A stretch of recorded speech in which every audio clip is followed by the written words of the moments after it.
I never thought something as simple as Thanksgiving could reveal so much about my family. To the outside world, we looked like any other close-knit family. Holidays together, shared memories, the occasional bickering over dinner. But behind the scenes? Well, that's a different story.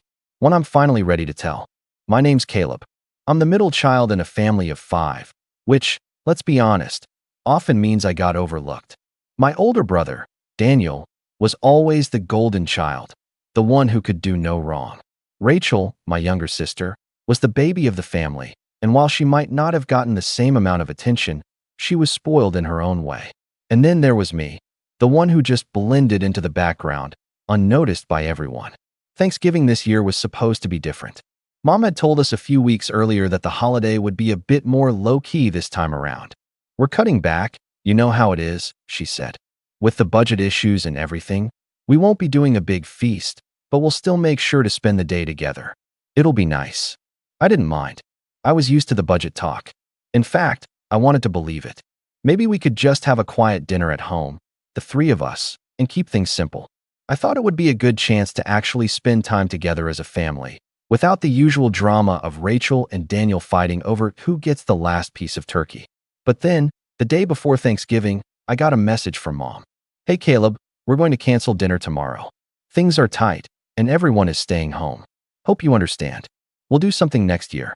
I read the message twice, just to make sure I wasn't missing something. Cancel dinner? Wasn't that a little extreme? I mean, sure, money was tight, but we've had rough years before, and it was never a reason to just skip the holiday. But I thought, okay, whatever. If they don't want to do it, I'll just stay home and relax. I didn't think much of it after that, but as the evening rolled in, something about the whole situation felt off. Maybe it was because I knew how much Mom had loved Thanksgiving in the past. Maybe it was the odd way she worded the message, like she was trying to make sure I wouldn't question it. The next morning, I woke up to find my phone buzzing. Instagram. Rachel had posted a picture of a beautifully laid out dinner table. Candles, turkey, the works. The caption read, "So thankful for this family, red heart," and tagged Mom, Dad, and Daniel. My heart sank. I froze, staring at the picture, trying to make sense of what I was seeing. Rachel had been at Thanksgiving, a beautiful, perfect Thanksgiving dinner. Just like that. I didn't even think twice. I grabbed my jacket, slipped my shoes on, and drove over to Rachel's house. I wasn't sure what I was going to do, but I had to know. Was this a mistake? Had I been left out again? Were they trying to make me feel like I wasn't part of the family? I arrived at her house about 20 minutes later. The car in the driveway? Mom's. The one next to it? Daniel's. They were all there. The whole family, gathered around, pretending they had canceled Thanksgiving for me, when in reality, they'd gone ahead without me. I walked up to the front door, my hands clenched into fists. I knocked, the sound echoing louder than it should have. Rachel opened the door, smiling like she had no idea what I'd seen. "Oh, hey Caleb. Come on in." Her voice sounded too cheerful, too forced. I stood there for a second, trying to gather myself. I could feel my pulse racing, but I refused to let them see that I was upset. "Hey," I said, my voice steady. "I thought you all weren't celebrating Thanksgiving this year." Her smile faltered, just for a moment. "What do you mean?" she asked, her eyes darting away from mine. I stepped inside, my gaze sweeping over the grand spread of food. The table was full. There was turkey, mashed potatoes, stuffing, green beans, and pies. I could smell the richness of it all in the air. This wasn't a simple dinner. This was the kind of meal you only had when everything was perfect. I took a slow breath, staring at the feast. Then I turned to Rachel, who was still standing by the door. Mom texted me. She said Thanksgiving was canceled because of budget issues. Everyone was staying home, I said calmly. But it doesn't look like that's what happened here. Rachel blinked a few times, her mouth opening and closing as if she was trying to find the right words. But nothing came out. "Where is everyone?" I asked, trying to keep my voice even. She hesitated, then gestured to the living room, where Mom and Dad were sitting on the couch, chatting. Daniel was already at the table, digging into his plate of food. I walked in, my eyes never leaving Rachel. She stood there, watching me as I made my way toward the couch. "Hey, Mom," I said, forcing a smile, though my stomach churned. "I thought we weren't doing anything for Thanksgiving this year." Mom looked up from her plate, a flash of guilt crossing her face before she quickly masked it with a smile. "Oh, Caleb, Sweetheart, she said in her sweetest tone, we just couldn't cancel this year. You know how it is. We wanted to do something special for Daniel and Rachel. The words stung like a slap in the face. So, you all just decided to go ahead and have this without me, huh? She blinked, her eyes widening slightly, but she tried to laugh it off. It's not like that. We just thought you were too busy with work and didn't want to come.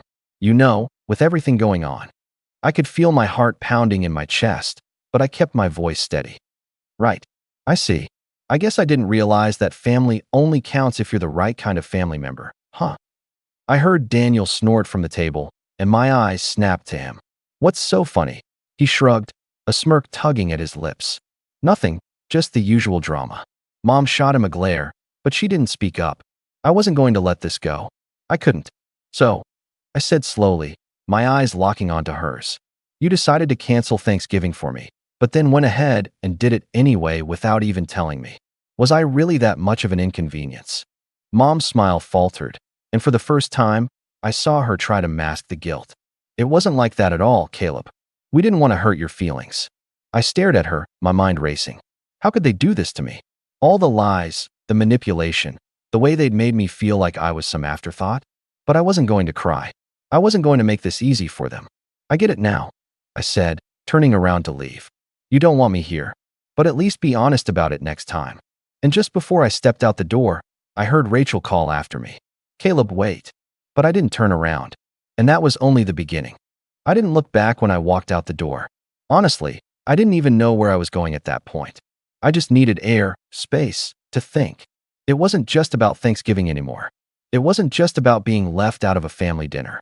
It was the lies, the manipulation, the way they'd always acted like my time, my presence, wasn't worth as much as anyone else's. As I drove home, I could feel the weight of everything crashing down on me. I had been there for them for so long, helping with bills when Dad's work had slowed down, babysitting Rachel's kids every time she needed a break. I'd even taken out a loan to buy Mom and Dad the car they'd been eyeing for months, something they desperately needed since their old one was falling apart. They had been talking about it for a while, and I thought it would be a good way to show them I cared. But that day, as I sat in my car, the harsh reality of what they had done hit me like a punch to the gut. The car, no, the gift, suddenly felt like a mistake. Why should I continue helping people who so clearly didn't care about me? It was like I was invisible to them unless they needed something. And this Thanksgiving fiasco? It wasn't the first time they'd made me feel small. I made a decision right there. I wasn't going to buy that car anymore. I was done playing the role of the obedient son, the one who cleaned up their messes, the one they could always count on when things got tough. They could figure it out on their own for once. I picked up my phone and sent a text to the dealership. I had put a down payment on the car, but they hadn't processed the full paperwork yet. Cancel the order. I'm no longer interested in purchasing the car. I stared at the screen for a moment, the finality of it sinking in. It felt good, liberating even. For the first time, I felt like I was taking control of my life. They would have to figure things out like everyone else. The next day, Mom called me. I'd been expecting it. My phone lit up with her name, and I let it ring a few times before answering. Caleb, she said, her voice softer than it had been when I'd left the night before. What's going on? I haven't heard from you since yesterday. I didn't want to let my emotions get the best of me, but I could feel the anger rising in my chest. Oh, nothing much. Just thinking about things. There was a pause on the other end. I could hear her breathing, like she was trying to figure out how to handle this. I know things were a little tense last night, but we didn't mean to hurt your feelings. It's just that you're so busy all the time. We thought it was better not to make you feel guilty. I clenched my jaw. So you lied to me. You made me think we were all staying home. You didn't even invite me. I'm not stupid, Mom. She hesitated again, like she was going to explain herself, but then the conversation took a turn I wasn't expecting. Caleb, about the car. What's going on? We heard you canceled it. I could feel my stomach drop. So, they'd heard already. Yeah, I did. I said, trying to keep my tone even. I don't think I want to buy it anymore. There was a long silence. Then she asked, why? I wanted to tell her everything. The lies, the manipulation, how it felt like I was always the last option, the person they went to when everyone else turned their backs on them. But I couldn't bring myself to say it. Not yet. I don't think it's the right time, I said instead, my voice cold. She didn't buy it. I could hear the sharpness in her tone when she responded. You're not going to do this now, are you? After everything we've done for you. I could feel the anger bubbling up, but I held it in. I had made a choice, and now I had to stick to it. I'm sorry, but I think it's better this way. Mom's voice cracked just slightly as she said, "You really don't want to help us anymore, do you?" I wasn't sure if I was more hurt or angry. It was like she was using guilt to manipulate me again, the same way she'd always done. But I wasn't falling for it. "No, I don't," I said, surprising even myself with the finality in my voice. "I'm done." There was another silence, but this one felt different. This one was heavy. When she spoke again, it wasn't the motherly, sweet tone she always used. It was sharper, more demanding. "You can't just throw everything away like this, Caleb. You owe us. We're family." I took a deep breath, trying to keep my composure. "I'm sorry, but I can't keep pretending everything's okay. You never asked if I wanted to be part of the family. You just expected me to be there when you needed me. And I'm done with it." The line went silent again, and for a moment, I thought she was going to hang up on me. But then, just as I was about to say something else, I heard her voice. "Fine, don't help us. But don't expect us to be there for you when you need something either." I almost laughed at that. "I guess we'll see, won't we?" And with that, I hung up the phone. I was done. It didn't take long for the fallout to begin. The next time I saw Mom and Dad, it was at a family gathering. It wasn't even a big event, just a random Sunday afternoon when they thought we could all get together to talk things through. But as soon as I walked in, I could tell something was off. Mom and Dad were sitting at the kitchen table, their eyes narrowed as they watched me walk in. Daniel and Rachel were already there, but they didn't look at me. "Caleb," Dad said, his voice stiff. "We need to talk." I didn't sit down. Instead, I stood by the door, arms crossed. "What is there to talk about?" Mom's voice was tight. "You've really let us down this time, Caleb. We thought you were the responsible one. We thought you understood family." I raised an eyebrow. "That's rich coming from you." Rachel scoffed from the side. "Don't start, Caleb. You're the one who's being dramatic." "You should have told us what was really going on, Caleb," Daniel added, his voice dripping with annoyance. "But no, you had to make everything about you." I felt my blood start to boil. How was I the one being selfish here? It wasn't me who had canceled the Thanksgiving dinner and lied about it. I didn't think I had to explain myself, I said, my tone icy. "But if you want the truth, I'm tired of being the one who cleans up your messes. I'm done being the fallback. I'm done." Mom's face twisted with something between guilt and anger. "You're being unreasonable." "I don't think so," I said. "You just don't like it when I stand up for myself, do you?" "Don't make this harder than it has to be," she snapped. "You'll regret this, Caleb. You're throwing everything away. Everything." "I'm not throwing anything away," I said. "I'm just deciding to stop giving when I get nothing in return. But you'll figure that out when it's too late." And just like that, the walls between us were solidified. The days that followed felt like walking through thick fog. Every time I picked up my phone, there were missed calls, voicemails, and texts from Mom and Dad. They were desperate to get me back on their side, desperate to undo what I'd done. But the more they tried, the more I realized just how much they depended on me for their comfort, their stability. And I wasn't going to let that guilt trip me into returning to the same toxic pattern. One evening, a few days after that uncomfortable gathering at their house, I got a text from Mom. "We're so sorry, Caleb. We've been under a lot of stress lately. We just wanted to keep things simple. Can we talk?" I didn't respond. I stared at the text for what felt like an eternity, my thumb hovering over the keyboard. What was there to say? They hadn't changed. They never would. But still, the familiar pang of guilt twisted in my stomach. I'd always been the one to hold the family together, the one who kept things from falling apart. But now, standing firm in my decision, I ignored that nagging voice. The next morning, Mom showed up at my door. I wasn't surprised. It was their way of breaking down my walls, forcing me to see their side. She had a way of making her problems feel like mine, wrapping them up in a way that made me feel like I owed her an explanation. I opened the door, my arms crossed. "What's going on?" She looked tired and small. She forced a smile. "I just wanted to come and talk. I know you're upset, but we can work through this. Please, Caleb. We're your family. We need you." I couldn't believe how easily she slid into her victim role, but I didn't let it show. "You need me? Is that how you see it?" Her eyes welled up.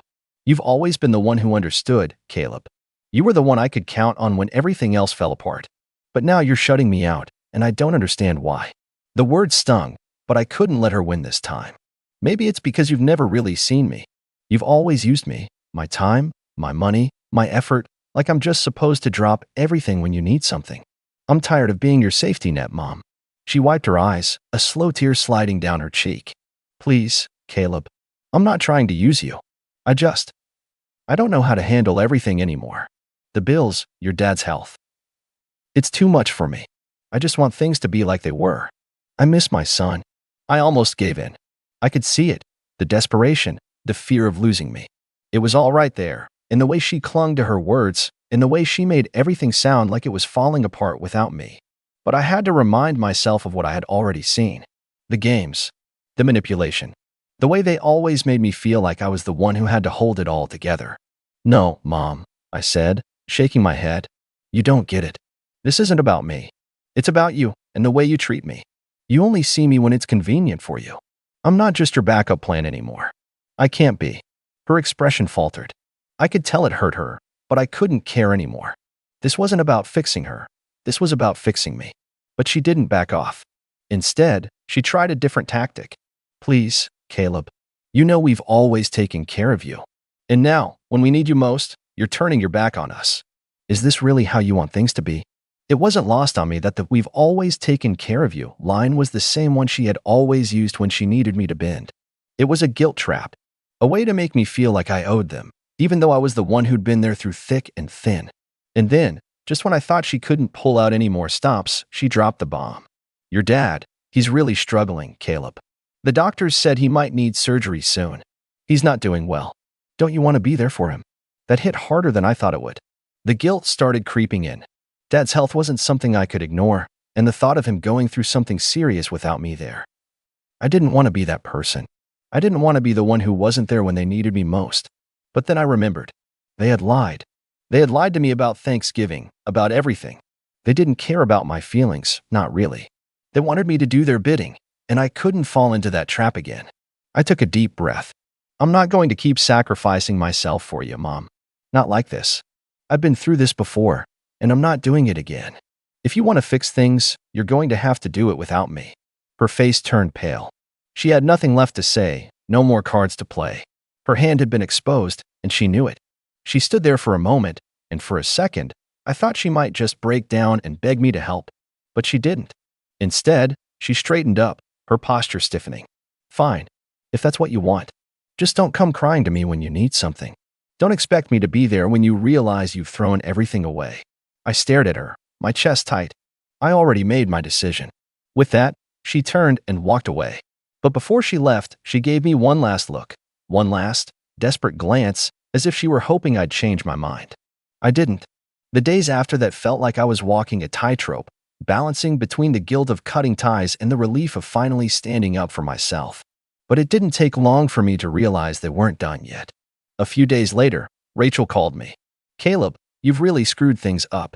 Mom and Dad are in pieces right now. You're breaking their hearts. Are you really going to keep pushing them away? I couldn't help but roll my eyes. Rachel, you know exactly what's going on. You've always been part of this. You've watched it happen. But I'm done.